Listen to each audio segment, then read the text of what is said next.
impressed. Impressed? Do you climb ladders? I'll take it. For those of you that don't know, we're going to be releasing a new animated comedy called 42 Geronimo Lane.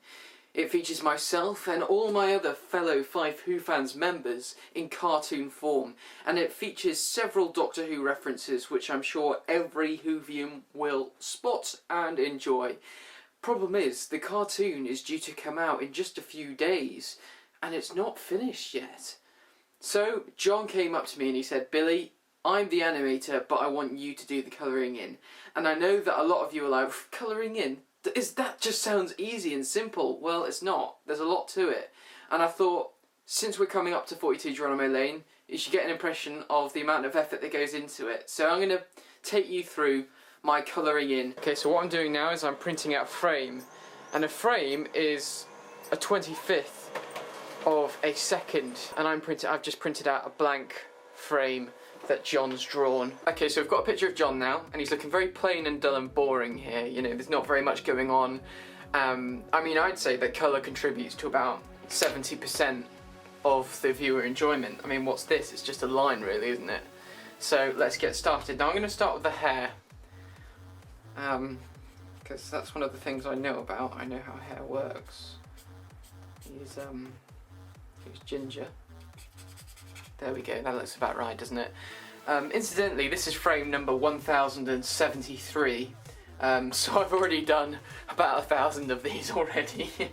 But when I'm finished with this, it's going to look great, and then I can just scan it in. For those of you that don't know, you know, I asked John what colour is skin, and he's like skin colour, and that didn't really help me because I'm colourblind. Perfect. Another thing that John said to me is he says the eyebrows are meant to be a slightly different colour than the hair, and he said he prefers that the eyebrows are usually darker because that's what the style of animation is like.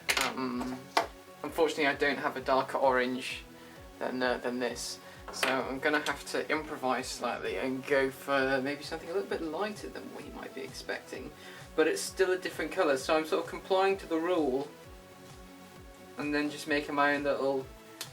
Oh! Hold on, you don't colour in the eyes. I nearly did that again. Sometimes my pens run out of ink, which makes it very awkward. I mean, occasionally, every other second, you'll probably notice the colours change ever so slightly because that means I'll have run out of ink on a pen and I've had to use a crayon. There we are, John's perfectly coloured in, he looks wonderful there.